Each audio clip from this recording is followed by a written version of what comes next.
guys, what's up? Welcome back to my channel and welcome to another social media manager Q&A. I asked you guys to ask me questions on Instagram. If you want to take part in these videos in the future, be sure to follow me over there. I'm at the Latasha James, and here's what you guys wanted to know. Would you ever go back to being a staffer?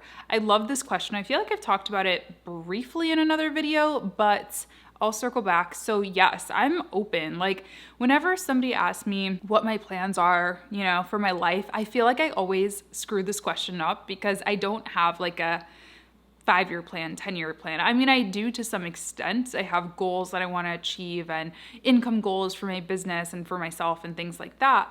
But I'm open, I didn't hate working for somebody. In fact, there's a lot of pros and cons to freelancing or owning your own business and working for somebody else. Let me know if you guys would like to see maybe a video on kind of comparing the two different working styles, because there are definitely pros and cons to both. My thing now, after being a business owner and realizing that I really can kind of shape my own future and my own destiny, I'm really in control of my life. If I go back to being a staffer, a worker, I want it to be the right fit, the right position, have a really good relationship with the company. So it is something that I'd be open to, but it would have to really, really be right. At the same time though, I also think this is a conversation I just had with a friend of mine. When I quit my day job to go full-time with my business, something that I had to be sure of is that I would be comfortable going and getting a job at Starbucks or Walmart or, wherever if the going got tough with my business. And that was something that I really had to humble myself and say, if my business doesn't work out, I need to be sure that I'm able to pay my bills, and I will go work at McDonald's if I have to. And I think that's something important to keep in mind, and something that we don't talk about in business is like, you have to be able to humble yourself and know that if things aren't working out, you can't just sit and hope money comes in. You have to be able to be resourceful and do what you need to do. So luckily I never had to get a job to help my business stay afloat, but I would do that as well if I had to. Next question, what's your process for creating a social media strategy? That is another great question. It's another very detailed question though. So I will probably do a video about this in the future. Leave me a thumbs up if you would like to see something like that, or comment down below and let me know. But essentially, it's gonna first involve doing researching your target customer, researching competitors, doing what I call a competitor analysis, and a social media audit. That's pretty much how I start every social media strategy for a client or for myself if I wanted to launch a new social channel. And then what I would do is I would set goals. So I would say, okay, we want to reach 1,000 followers by the end of the year, or we want to sell 500 units of our product by the end of the year. And then I would assign those goals, those key goals, to metrics or KPIs, meaning key performance indicators. So for example, one metric that I would look at if I wanted to grow my followers would be follower count. I would maybe look at engagement and see how well people are responding to our brand as well. So we'd measure those things every single month. And then lastly, it comes to content strategy. And what I do is I come up with content pillars. So I recommend, no more than 3 major content pillars or content types that you're sharing on the regular. And I would map out a content calendar based on those different content types. It's important that your content pillars are aligned to your target audience though. So you don't want to be posting something just because you think it's fun, but your target audience could care less about it. So that's kind of like the short version of how I create a social media strategy. But yes, I will probably do a much more in-depth video about that. And I'm also launching a course. It should be coming out really soon that is much more in-depth. So I'll leave that down below whenever it does launch. What kind of training should I do as a high school student? And they put free in here. I always recommend the HubSpot Academy courses. I think they're incredible. I think they're great if you want to be a social media manager, an email marketer, a content marketer, really anything in the marketing space. They have a ton of different courses and I highly recommend them. I have the inbound certification, and I think I've also done like their social media or content marketing course or something like that. But they're all really good. I want to do their email one next, and they're totally free. You can also take the Facebook Blueprint course for free. It's very in-depth and it goes into Facebook ads like in detail. You do have to pay if you want to get the certification, but you can take the course for free. I have not launched, so a checklist of things you should have in place in order to start. So I'm guessing that they're meaning a social media management business. And in that case, I would say have a website. I personally would never do business with somebody who didn't have a website. It does not need to be the best designed website on the planet. You really just need 3 pages. You need a homepage, an about page, and a contact page. So tell people who you are, what you do, what services you offer, and give them a place to contact you and book you. That's number 1. I also think it's helpful to have a couple of case studies under your belt before you go out and start looking for paid work. This could be a number of things. This could be a social account that you've created for yourself or for a brand that you've created. It could be a portfolio project, so maybe a project that you offered at a little bit of a lower rate to a friend or a family member or somebody on Upwork or something like that. Whatever the case is, I talk a little bit more about case studies and things like that in a recent video that I did, so I'm going to link that down below, all about portfolios and case studies. But I would definitely recommend having like a couple of things to lean on when people ask you for examples of your work. How do you prove results for clients? Tracking. I used to give this like really long answer because I get this question almost every social media manager Q&A. I used to give this like long-winded answer, but the answer is tracking. You have to have tracking set up for your clients, and yeah, I mean, it's great if they have it set up themselves, but if they don't, you need to learn how to be a subject matter expert and at least point them in the right direction to set up Google Analytics, to set up the Facebook pixel, to set up the LinkedIn Insight tag.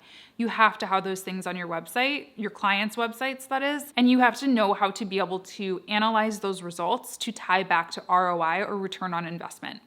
That's how you prove ROI. Now, of course, if they maybe aren't an e-commerce business, so they're not selling on their website, there are other ways to indicate success, but you do need to know how to measure analytics and speak to those analytics. So you need to understand what impressions means and how it affects the business. You need to know what the value of a like is, you know, how important is that to the business, or is it important at all? You have to understand those things. So definitely recommend researching analytics, you know, maybe taking a Google Analytics course or learning how to use the Facebook Pixel. Again, that's in the Facebook Blueprint course as well as my own Facebook course. What stock image source do you recommend? If you're looking for free things, I personally like Unsplash the best out of all of them, and it's for a couple of reasons. One, I think the look of the images, it far exceeds any of the other ones. They look very natural. They look very stylish. They look cool. They're not like these like cheesy stock image sites, you know? And I also like that you can give credit to the photographer.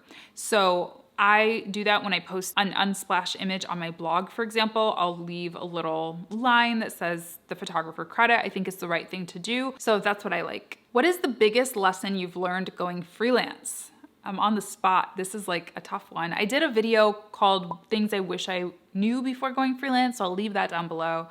But I think right now, at least how I'm feeling in this moment, is you have to be able to pivot. You have to be adaptable and flexible. It's all good and great to have your key service offerings and to have your target customer and your key objectives and your 5-year plans and your 10-year. That's all good and great. I'm never going to tell you not to do those things. But at the same time, there are certain things that you can never prepare for. Example A, the time that we're living in right now. I never thought I would be living in a time like this. I never thought there would be a global pandemic, you know, going on. And it's shifted the way that we've had to do business. And it's shifted, for me, I'm responding to the demand that I'm getting in right now. And I'm getting a lot of demand for things that I maybe wouldn't have put on my list of things that I wanted to focus on in 2020. So you have to be able to respond to that while still staying true to yourself and your skill set. So I would say that is definitely number 1. What tools, method, or strategies do you use to balance and organize your time? So tools, I use Asana as my task management system. I'm gonna be honest here though, I don't put every single tiny project. Like I don't put my own projects in there half the time, which is bad, but it does help me for client projects, like making sure that I'm staying on track and that I'm on the right page with them. Honestly, even above Asana, I would say Google Calendar. I use Google Calendar to block out my time every day, and I block out time for everything. So like this, filming this video right now is blocked out in a 2-hour block on my calendar. So that way people can't schedule over it. When I'm looking at my calendar for the next day, I'm not thinking, oh, I have 8 hours free tomorrow. And like really, I don't. So I use that a lot. And honestly, just a simple list. I use a to-do list every single day. I write down the key things that I need to get done that day and I cross them off when I get them done. And that really helps me. Honestly, that's it. Like, I know some people are into like the Pomodoro technique and, they set timers for themselves. I don't. I probably could be better about that stuff, but I don't. I just use those things. Tips for the onboarding process to make it as smooth as possible. Great question. So I send my clients an onboarding survey, which I just created using Google Forms, and then I send them like a welcome kit. So it's a PDF. I'm actually going through and revising it actually this week. I'll be working on that. So it's just a PDF that kind of gives them an outline of the scope that they've agreed to, some more details on, payment and when to send in payment, when they'll be invoiced and things like that, and also information about myself. So when I'm available, what my business hours are, where they can contact me, what they should do if there's some kind of an emergency, information on a referral program. So if they want to refer clients my way, I'll give them a little bit of cash. All of that stuff is outlined in a PDF that I send through to them. I also think it's important to have an onboarding call where you're actually talking through some of this stuff and you're not just kind of sending them a sheet of paper and being on your way. It's important to clear up any of those questions and make sure they actually went through those materials on a phone call or a video call if you prefer. Can I work and get clients online when I don't have a degree, but I have a patient for the social media? I don't know what patient for the social media means necessarily, but yes, I think that you can definitely do this without a degree. With that said, if you're working in any type of new media or anything digital, really anything, I don't care what you do. I don't care what it is in the world that you're doing. You have to be a lifelong learner. And that is definitely one of my mantras or one of my key pieces of advice that I give people, whether you went to school or not. Like, I did go to school, I have a 4-year degree, but I'm still always learning. It's not like, okay, I'm done, I got my degree, like bye, like I know everything now. I'm constantly taking courses, reading books, watching webinars, listening to podcasts, so you can educate yourself. I'm not gonna say that it replaces a 4-year degree because I do think college is valuable if you have the privilege of being able to go. I understand that it's a privilege, but you can learn a lot on your own. So again, take some of those courses that I mentioned in the beginning of the video. How do you keep up with different social media trends for different platforms? I am subscribed to like most of the social media blogs. So I really am liking, what is it called? Social Media Lab right now by Agorapulse. They have a podcast and they also post, blogs and things like that. I really like that. They test out all different social media tools and kind of like Mythbusters. Does anyone remember that show? But for social media. So I love that. And yeah, I follow like Hootsuite and Sprout Social and all the social media tools and things like that on social media. Kind of meta, but you know what I'm saying? And then I also just test things. Honestly, I have social media accounts on pretty much all of the major social media platforms, and I use my own accounts as test accounts, really. Like when I go live on my own personal Instagram, yeah, like I guess sometimes I want it to work as a part of my funnel and I want it to sell, courses to you guys or whatever. But really what I do it for is to test how that experience is so that when I go back to a client's account, I know how to use these things effectively. And it's a lot less pressure when you're testing on your own account versus, oh my gosh, I'm going to go live for the first time on a client's account. Like that is super stressful. So even TikTok, I was like, I'm never doing TikTok. I'm too old for TikTok. And I just did a video all about social media on TikTok. Like I just tested it out. I'm not posting my own TikToks yet, although I probably should be at least testing that out. But I definitely am understanding what the space is about, researching, watching TikToks, things like that. Maybe I missed it, but would love to know your work equipment / external drive setup. So I actually just posted an Instagram story because somebody asked me or something. I don't know why I posted this. I think somebody asked me about it. So I use an iMac for my main editing computer. So I use Final Cut Pro to edit videos and do most of my work. And I work on my iMac probably the majority of the day, I would say, for everything. Editing, internet, email, all that kind of stuff. And then I also have a MacBook Air and I use that more just for casual stuff like emails, scheduling social posts, things of that nature. But I do use a Seagate, I think is the brand, a Seagate hard drive. And mine is a 2 terabyte hard drive. and I've had it for close to 2 years and I'm only halfway full. So I definitely recommend using that. That is where I store all of my videos. It's where I store all of my client backups. I mean, I do keep some things on my computer hard drives as well, but I keep a backup of everything on my hard drive. And then I also pay for Google Drive. It's only like $1 or $2 or something every month, but I pay so I can get extra gigabytes on Google Drive. So what I do when I get a new client, let's say, I will create a folder for them in my clients folder on Google Drive, and I'll upload, all their stuff in there. And then I'll also do a backup on my hard drive. I really like the Seagate hard drives. For a while, I was using the My Passport for Mac, and that one constantly had connectivity issues for me. I don't know what that was about. And it was also much thicker. So I like the Seagate one because it's really, really thin. I can like slip it into a purse or something. I remove the cord first so it doesn't get all messed up, but I really like it. I've just hired my first contract VA, anything I need to know to protect myself and my clients. So I did a whole video about hiring people, so I'm gonna list that down below as well, interns and contractors and things like that. So I'll list that down below if you wanna check it out. It's a little rambly in the beginning, so maybe skip to like 2 minutes in that video. I wasn't as good at YouTube back then, but I like having weekly meetings with my team, even if I don't really have much new to update people on. It's just a good way to build up that trust. If I am asked to my face, do you have questions about something? I will gladly talk about it. But sometimes if you're just communicating back and forth via email, for example, you're like a little bit afraid to tell people that you're overwhelmed or that you're confused. And that's when mistakes start to happen. So definitely open up those lines of communication. I think that's really important. Best lead generation tips and tricks. Have a content marketing strategy. Honestly, that's like, again, I used to give this like long, detailed, long-winded answer, but for me, having a content marketing strategy, which for me is YouTube, is also posting on LinkedIn, being active on Twitter, all of these places, that's how I get my ideal clients coming to me. Of course, I can go out and do cold calls, cold pitches. I can go on Upwork, which I think is valuable as well. But my highest ticket and most valuable, both financially and just in terms of like projects I've enjoyed, those clients have come to me through my content marketing. So develop that. It does take a while. So if you start a YouTube today, you're probably not going to get a client tomorrow, but it pays off in the long run. If you're looking for quick wins, I would definitely say I love Upwork for that kind of thing. If I just need to get a client tomorrow, go on Upwork. And LinkedIn as well. I have a couple of videos on LinkedIn as well that you can check out. How to start when you only have one thing in your portfolio and Upwork isn't helping. I would say if I was in your position, I would focus on getting more portfolio work. I think, 2 to 3 projects that you can speak to, I think that's a decent enough portfolio of experience to be able to speak to your effectiveness as a social media manager.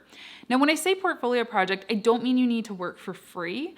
You may just do a little bit of a discounted rate. You may offer to shadow somebody. You may start something of your own. Maybe you decide to really do a full-fledged social media plan, content strategy for your own podcast that you're starting or something like that. You don't need to do stuff for free, but I think I would definitely focus on building up your portfolio a little bit, even just like taking test shots or example shots. Like let's say that you want to do social media content creation for skincare companies. Look at what's in your skincare cabinet right now and take some nice photos and just show that these are portfolio images. They're not, you're not being paid by the companies to create them, but you created these styled shoots essentially. That's what they call it in the wedding industry. It's called styled shoots, I think.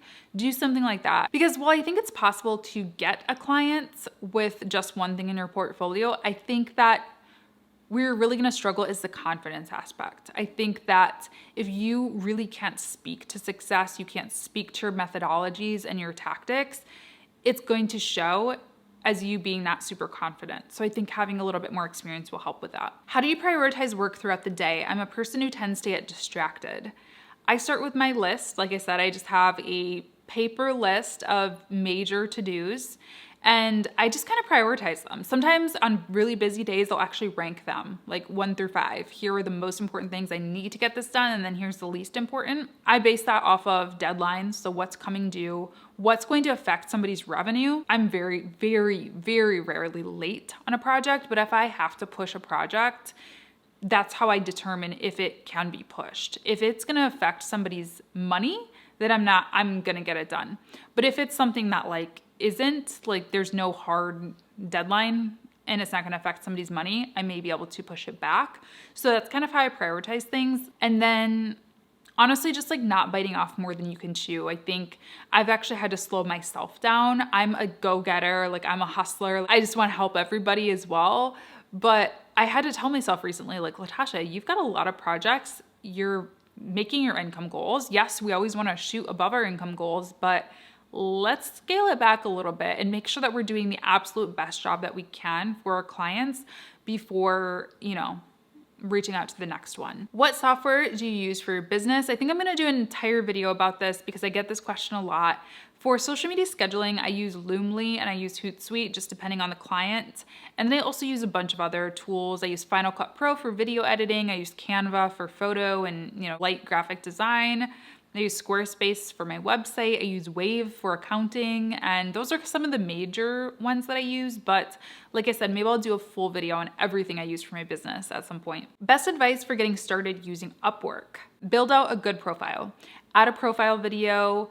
Add some keywords to your description section. Don't just kind of copy and paste from LinkedIn or just fill things out to fill things out. Really think about who your target customer is going to be on Upwork and speak directly to them, and use keywords in your profile as well. What's one of the key skills required to be a full-time social media manager? Honestly, I think similar to my question earlier, I would say adaptability, like being able to adapt to different business climates, being able to learn about different things. Like, no, Google Analytics is not really a part of my job per se. Like in the corporate world, that was somebody else's team. That was like the web team did that.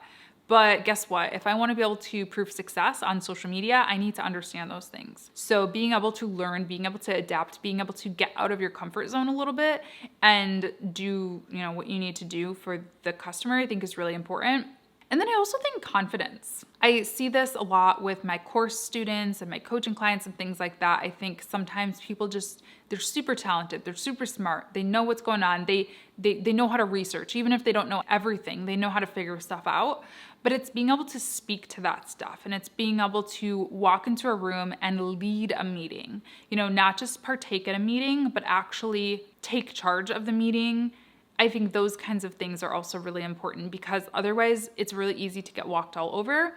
It can be hard to get clients in the first place if you can't speak to your skills and if you can't lead meetings and things like that. So I'd say adaptability and confidence. And then as far as like hard skills, I guess I would say research and I would say writing. What's your thoughts on the social media industry being oversaturated? So yeah, I think you could say that about a lot of industries. You could say that about cashiers if you wanted to, right? Because there's a very low barrier to entry. That was my second job, I guess, when I was 16. I was a cashier at a retail store, and not to undervalue that, but most anybody can become a cashier. That doesn't mean that cashiers aren't skilled or talented or that they're important. And I think that how I was able to stand out when I was looking for cashier jobs is I also delivered really great customer service, and I was on time, and I went above and beyond for my team. I would pick up extra shifts if I needed to, those kinds of things. So it's the same thing for any job. Like, what sets you apart? Anybody can be a social media manager, really. There is a pretty low barrier to entry. But what makes me different is that my clients enjoy working with me, right? I'm like a fun person to be around. I try to really help them and help solve their problems. And people recommend me. People refer me to their friends because they enjoy the experience of working with me. And then I also think that you can differentiate yourself by carving out a niche for yourself. And this can be a type of industry that you help, right? If I say that I am a social media manager for the entertainment industry, if you are a manager of a new up-and-coming artist, I'm going to be the person for you. You're going to choose me over the next guy because I speak directly to your needs. So it can be an industry. It can also be a particular skill set. Maybe you're really good at taking photos. Maybe you're really good at graphic design, and you can kind of couple those things together and offer kind of hybrid packages for people. It never means that you have to only help those clients. You only have to do those things, but lean into those things. Make those things known that you have a skill in that area, and you'll set yourself apart for those ideal clients. How much time should we spend training our clients on how social media marketing actually works? however much time they pay for. You know, like if that's a part of your contract, if they want training for themselves or for their team to be able to run these things, then you know, write in an hourly block of time that you're gonna offer. But if it's not in a contract, if it's just like you trying to validate your work, I would say that's a tough one, because you want your clients to understand your value, of course. And I think maybe that's what you're asking. I'm not sure. But if that's what you're asking, you want clients to understand your value and what you're bringing to their business. But at the same time, you cannot spend your entire workday trying to validate why they hired you. And if that's a position you're finding yourself in, I would say try to look for clients who see your value and will pay you without questioning you. I don't know for sure if that's what you're asking, but I've had the experience before, both in corporate and as a freelancer, where I'm constantly having to like, you know, explain why they hired me. And it's like, wait a second, this is just like, is not productive for anybody. I mean, obviously I explain to my clients what I'm doing. I interpret those analytics for them. So I typically have at least a monthly meeting with my clients. Some of my clients have a weekly meeting, just depending on how involved I am with their strategies and things like that. But I at least have a monthly meeting with my done for you social media clients.